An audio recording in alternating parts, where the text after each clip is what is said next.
Here it is. Fox News can project that Lieutenant Governor John Fetterman will win the Pennsylvania Senate race. Being from New Jersey was a much bigger problem than having had a stroke. I'm like Ricky Bobby.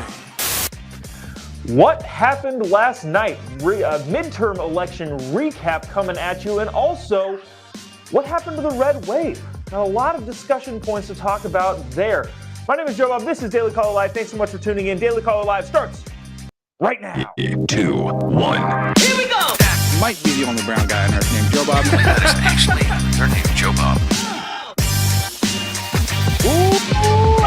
From the dingy bunker, completely cut off from the outside world, except for you fine folks. My name is Jobob. This is Daily Caller Live. Thanks so much for tuning in on today. It is November 9th, the year of our Lord 2022, the day after Election Day, night, month in America. Lots of stuff went on last night. Not exactly what Republicans were expecting, although they are poised to take the House back. But holy cow, lots of discussion over whether or not, but what direction the Republican Party is going. And I feel like that is worth a hefty discussion this morning. There was a lot of stuff that I could have played today. And what I'd like to do is more or less have a conversation in the comments section. We'll kind of go over what happened last night really quick. And also talk about where races are now, what that looks like for the future going forward. But in the comment section, I would love to hear your thoughts because I'd like to pull up kind of where people are going.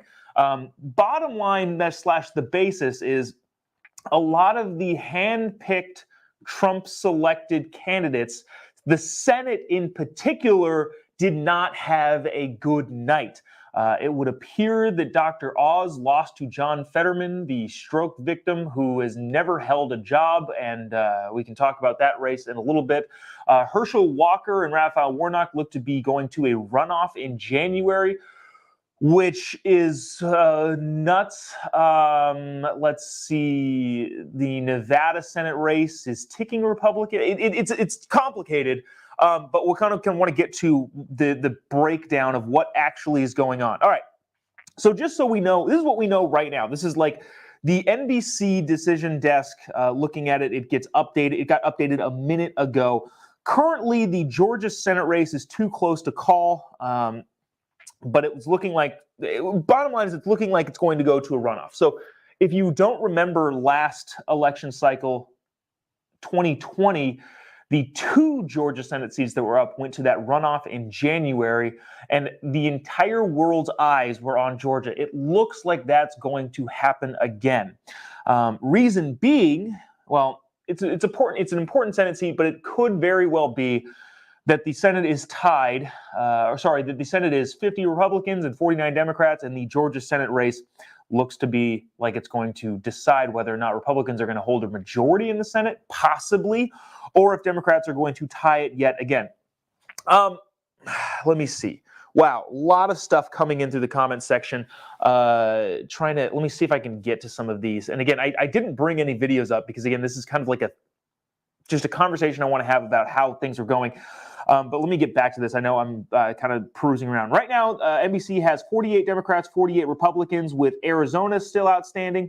Alaska still outstanding, but I'm not entirely sure if they included that because there's a Republican running against a Republican in Alaska, so I don't know if that's included in this 48-48 situation.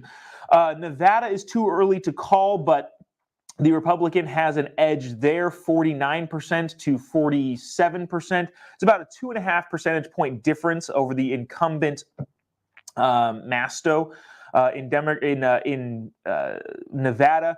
Arizona is crazy. In terms of the way that they count their votes, it's insane. We have a video clip of that we're going to talk about. With the Maricopa County voting machines, 20% of them went down in the county of Maricopa in Arizona. And so that's just a big, chaotic, jumbled mess, but we'll get to more of that in a little bit.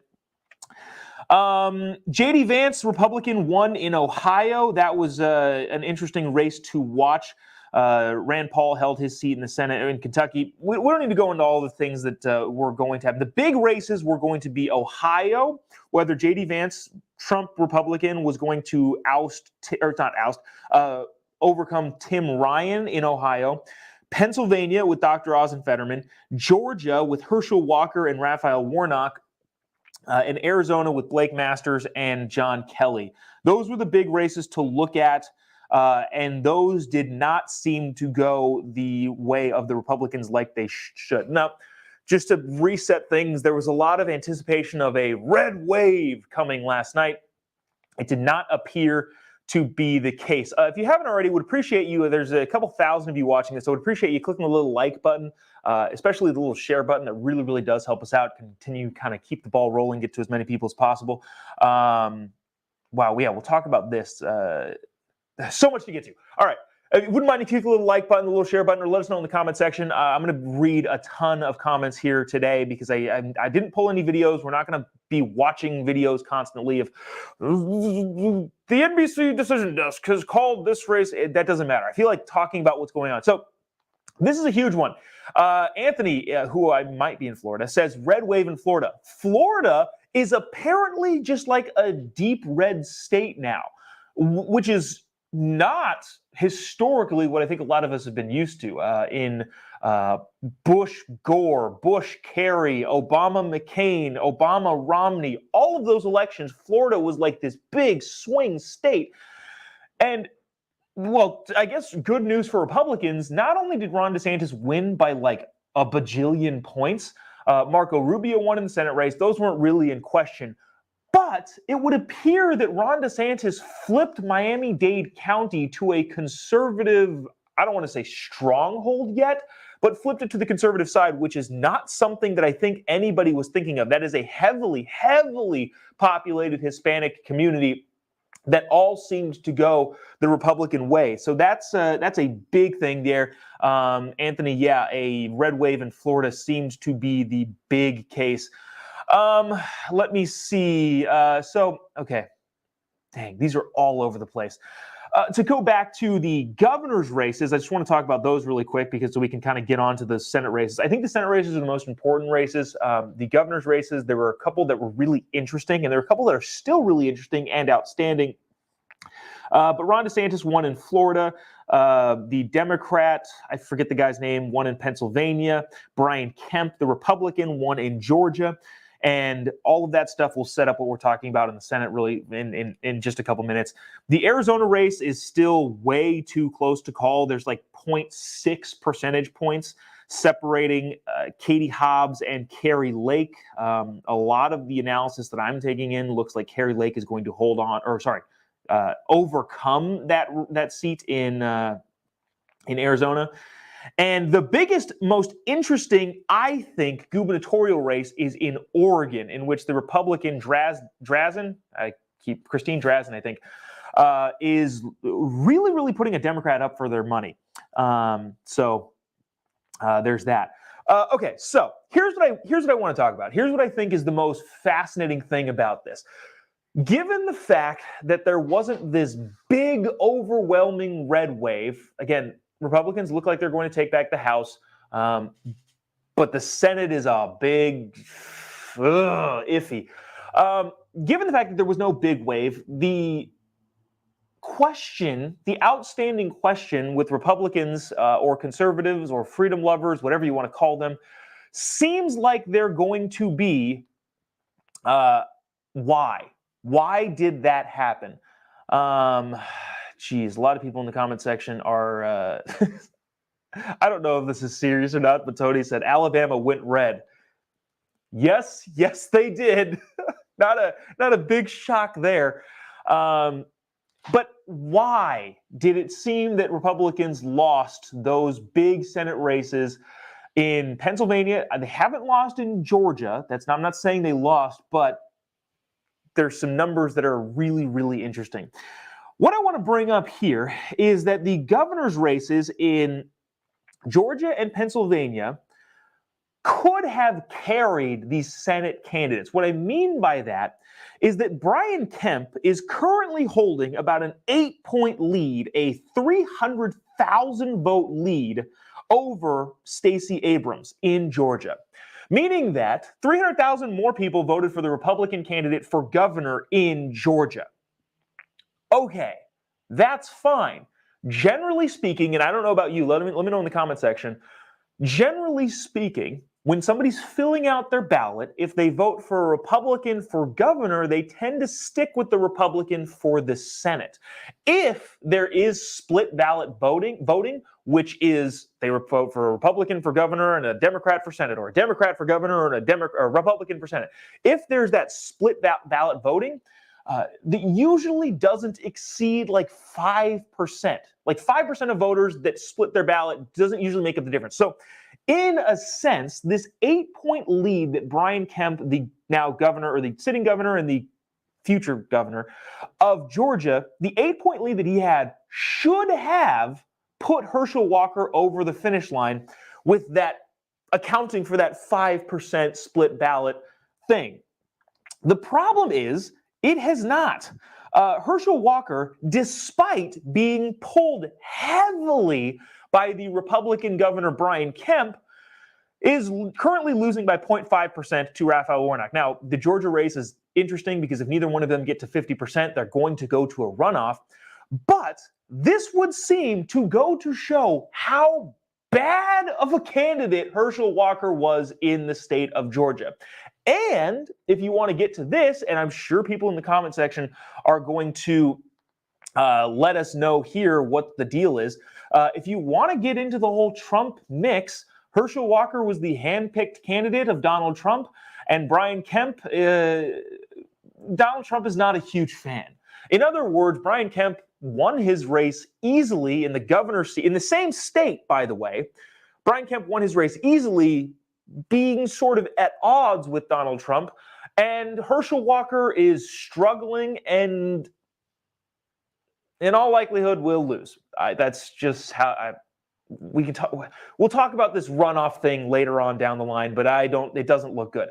So despite having a Republican governor pulling him up, Herschel Walker is still going to fall 8 points behind the governor in terms of getting Republican votes. What does that say about the endorsement power and the political pull of the former president, Donald Trump? I don't know. I'm just telling you what it is. It seems that the candidate selection matters. Same thing goes in the state of Pennsylvania. If you look at the state of Pennsylvania, the governor's race in Pennsylvania was pretty dang lopsided there too. The guy named Shapiro won the governor's seat in Pennsylvania he's got 55% of the vote, and Mastriano has 42% of the vote, meaning that there's a 13-point gap in the governor's race in Pennsylvania. Same situation applies on the Democrat side. Because the Democrat candidate for governor won by 13%, that means that the Democrat senator from Pennsylvania should have won by like 8% if you're accounting for that 5% split ballot difference. That is not the case. Even though Fetterman is projected to have won that race, he only won it by about 3 percentage points, which would basically say that John Fetterman was a terrible candidate. And given that John Fetterman was a terrible candidate and still won, that just goes to show you how bad Dr. Oz was as a candidate. The bottom line I'm trying to make here is candidates matter. Candidate choices matter. When we're talking about policy, right, we're talking about what they're actually going to do in governance. Unfortunately, that isn't 100% of the things that matter in American elections. I wish it were, but the reality is it just isn't. Candidates themselves as individuals matter. If it were strictly policy, I think there would be very little divergence between who they voted for governor and who they voted for the Senate. I think those would pretty much be consistent, but for some reason, people look at the actual candidate themselves, and because they do, we have to take that into consideration and look at it from a perspective of, well, does the former president have the pull that people think he does? There's a lot of people in the comment section here kind of thinking, wow, geez.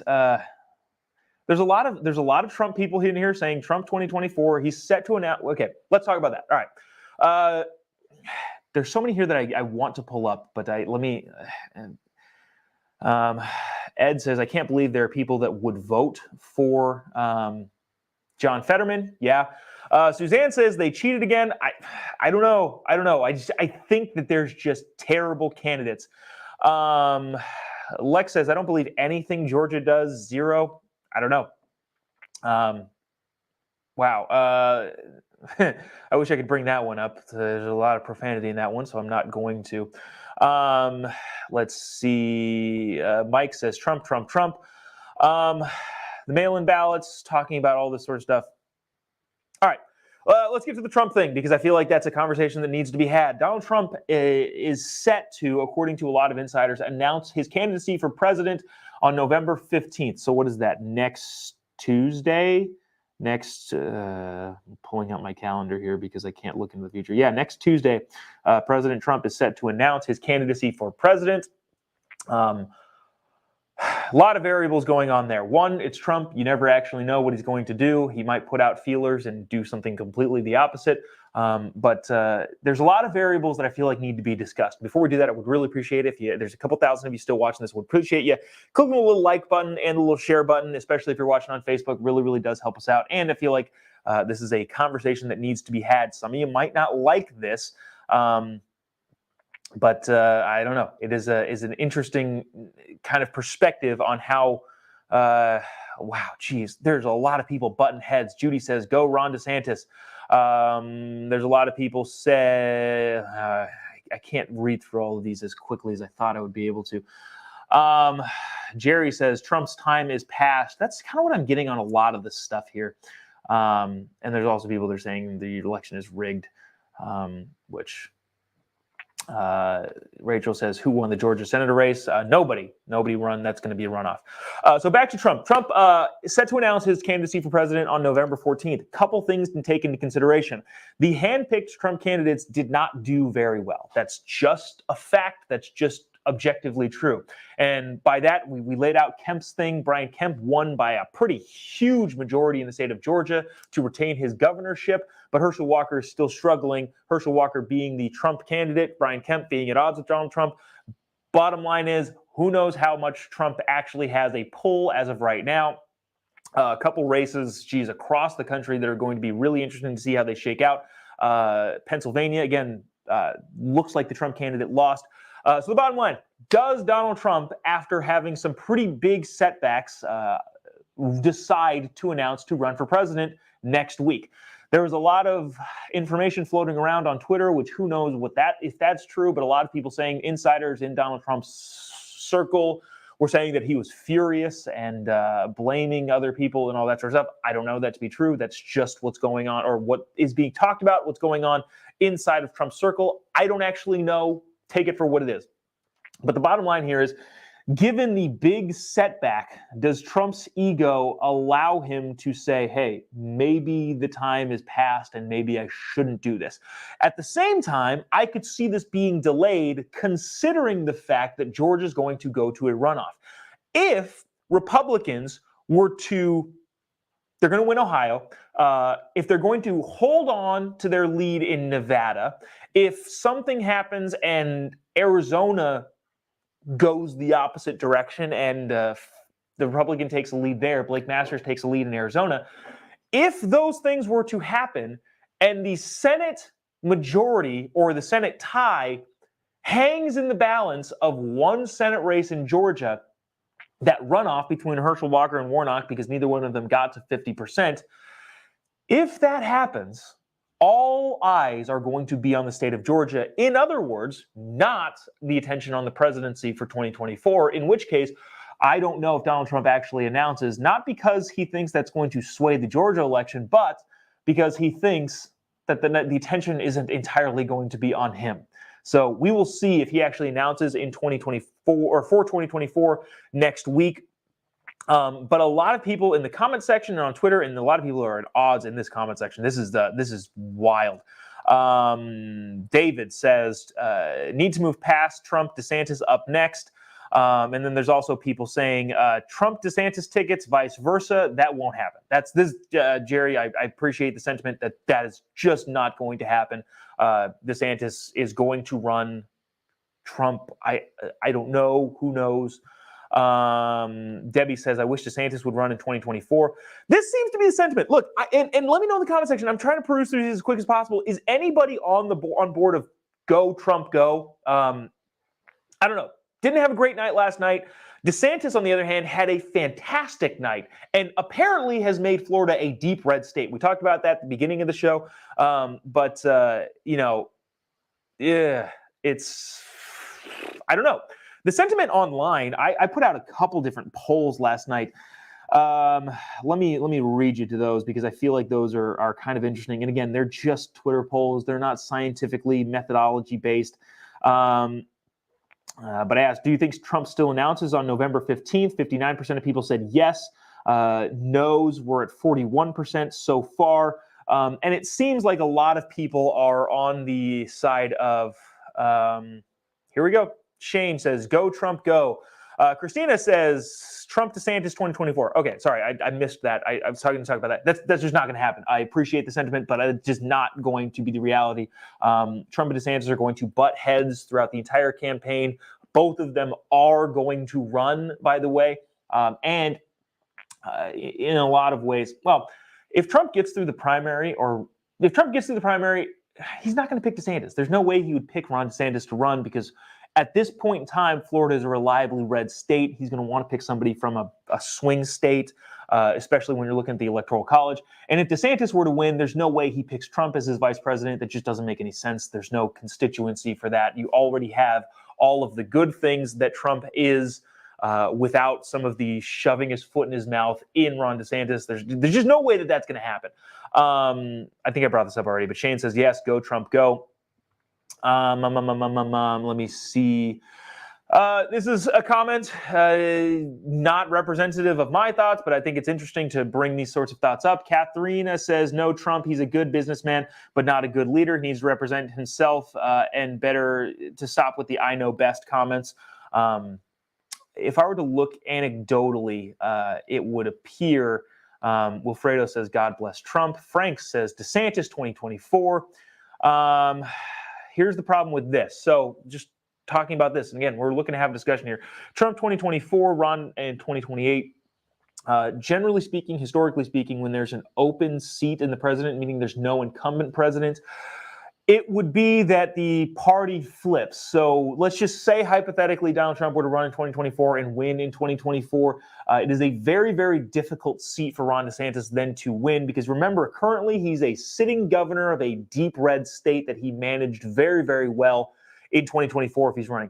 If Ron DeSantis were to not run in 2024, Trump were to win, and then 2028 was an open seat, Ron DeSantis will then be a former governor of a state that is probably going into some sort of turmoil because that's just how things work. When governors leave, the look doesn't look good. Ron DeSantis has to run in 2024. I understand why people are saying that sort of thing, but that's just not the case. Let me see anything. Leriri, I'm sorry if I'm mispronouncing that name, says Trump embarrassed himself again. I don't know. If Trump runs, should Trump run? Look, the anecdotal sentiment here is that I think a lot of people are thinking this. And I think Matt Walsh probably put it best when he basically, and I'm summarizing here, basically said, Donald Trump, thank you for everything you did. Loved the policy. Really loved sticking a thumb in the eye of the corporate liberal media. But it's time for some new blood and some younger Republican leadership to take hold of the reins. And I think that's what's going on. Let me see. President Trump 2024, says Wilfredo. Donald says DeSantis Haley. Yeah, probably. Nikki Haley, former governor of South Carolina, former ambassador to the UN. Probably would be a good ticket, but I think we're pretty far away from looking at it from that perspective. Let's see. Voter fraud thing. I don't know. There's just not a lot there. And if there were, I'd be talking about it. Shoot, we do have a video from Maricopa County as I contradict myself, saying, yeah, there's some weird stuff with the voting, but just nationwide voter fraud. I don't see it. I've made my case there so many times on elections need to be safe, secure, and impenetrable in terms of Americans believing that the election is what it is, but I don't know. Lori Jean said 2024 DeSantis and Sarah Huckabee, that would be my vote. That could be interesting. I doubt Sarah Huckabee would actually want to do that. Dottie says Pennsylvania is screwed again. Chris says maybe Libertarian Party. Yeah, I tend to kind of think I align myself more with the conservative libertarians, but also libertarians are going to have screwed the Georgia race, so there's that. Let's see. Talk about the Arizona Maricopa voting law or voting machines that just went offline for some reason. Let's see. Wow, Rita is definitive here. Says Trump, go out of the United States. Trump, you're playing to people. Go away, Trump. I don't know if they're conservative and want Trump to kind of fade into the background, or they just don't like Trump at all. I don't know. Let's see. Oh, check this out. This is Steve. Says Trump did his job to get Roe and Wade overturned. Path possible. Needs to step back now. Many Dems hate Biden and Kamala, but Trump more.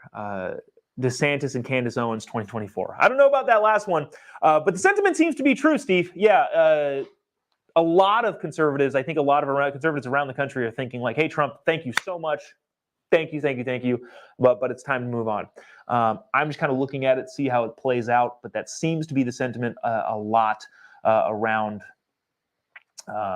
just the entire political space at the moment.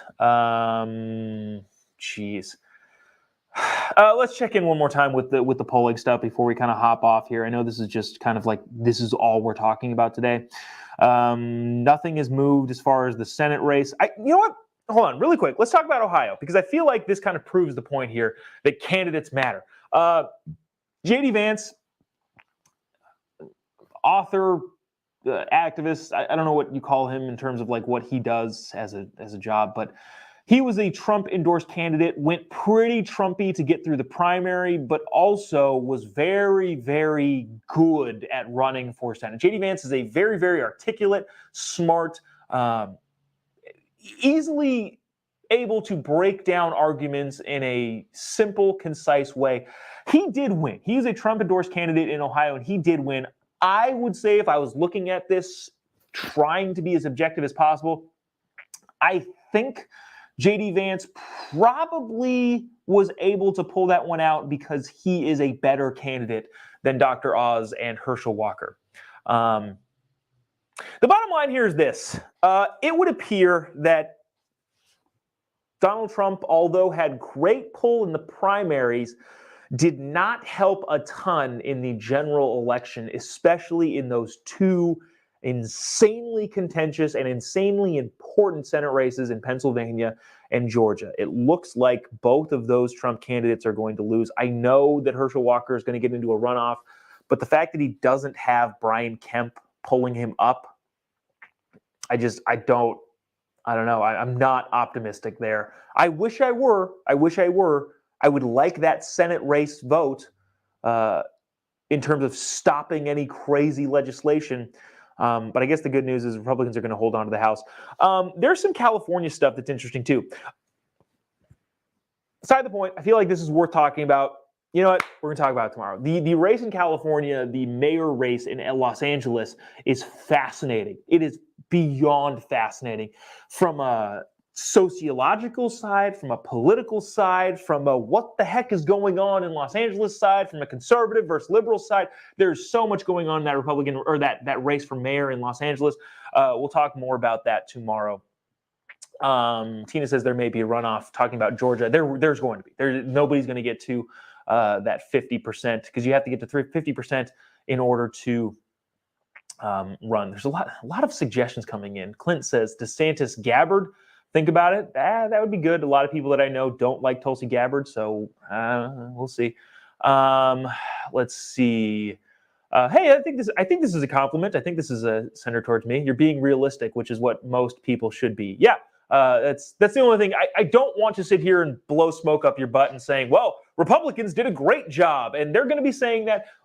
Look, Republicans are going to be saying, we took back the House, hooray. Well, they should have taken back the Senate too. And Democrats are going to say, we stopped the red wave. No, they didn't. Republicans shot themselves in the foot in nominating bad candidates, especially in Pennsylvania and especially in Georgia. I said this last night on a bunch of different platforms, but I said, what appears to have happened is Democrats, with inflation, with violent crime, with the border, with so many different hot button issues, with the sexualization of kids, Democrats handed Republicans a wide open layup. Just dribble the ball, lay it in, nice and easy, and Republicans, on their own, decided to throw the ball into the stands and completely over the backboard, missing entirely. So when Republicans are going to say, yeah, we did great last night, they did not. What was supposed to happen is they were supposed to take back the House and the Senate. They did not do either one. I think clearly, given some of the polling, it could have been very easily done, but they picked bad candidates. And two, Democrats did not win. This is not a... The fact that there wasn't a red wave is not to say that Democrats did, a great job. Look it up. Look, people must love our policy. That's not the case either. The bottom line is Republicans lost it. Democrats didn't win based on their policy and good ideas. Republicans decided to lose, especially in those Senate seats. Yeah. Yeah, let's see. That's kind of it. Ruth says, WTF happened last night. Hey, Ruth, if you're just joining us, first of all, thanks for tuning in, but go rewatch. This is just 30-minute screed of exactly what I think happened last night. Jody says, Republicans flubbed, Democrats still love Canada. That's true. Right. Again, the Democrat policy doesn't work, right? I think if anything can be said, it's that the super left, super woke ideology isn't working. The problem is Republicans screwed it up.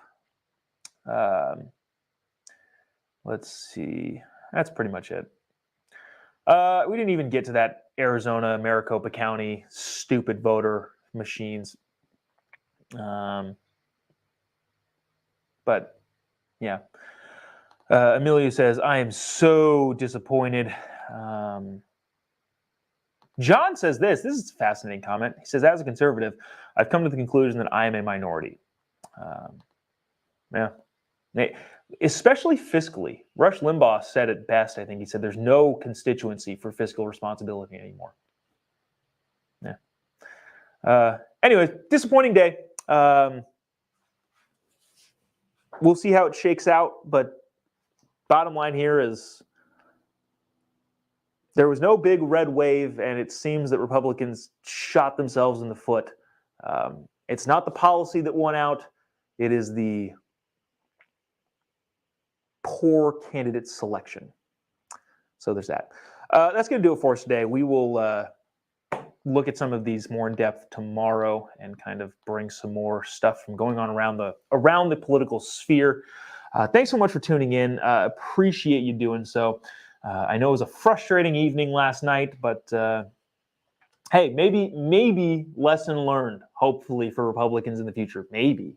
Hopefully they take this lesson and say, hey, let's nominate some people that can win some races. There's no way, given the pull that the Republican governor in Georgia had, there's no way that Republicans should have lost that Georgia seat. And I know they haven't yet, but it does not look good. So, wow. I'm going to dig through some of these comments too, because there's a lot of just back and forth that I couldn't get to live. And I'll probably look at some of them. Anyways, that's going to do it for us today. We'll see you tomorrow. Same time, same place. Anything crazy happens, you can find it on the internet. You can also give me a follow on any of your social media platforms. We did a big, long, 3-hour thing last night, and that was on exclusively on any of my platforms, just type in Jobob. You'll be able to find me on Facebook, Twitter, Instagram, YouTube, all that stuff. We're getting a lot of traction on Facebook, so we're probably going to do more of those like Jobob Unlimited episodes, which is just me talking with friends about political stuff and friends in the media, friends not in the media, and I don't know. You can find all of that on my YouTube account and Facebook account. Just type in Jobob, be able to find me. If you haven't already and you're just clicking on, sorry, we're taking off. But if you wouldn't mind, help us out. Click the little like button that's down here. Really, really helps us out. Or the reaction. Maybe you're mad. Maybe this was a really, really difficult evening for you, as it was for me, and you're very upset. Click the little angry emoji down here and a little share button, and let us know in the comment section what you think. Give us your opinion. That really, really does help us out in the algorithm to kind of keep this thing rolling and tunneling on through this tumultuous season in this country. Anyways, that's going to do it. Thanks so much for sticking around, tuning in. We'll see you tomorrow, same time, same place. God bless America.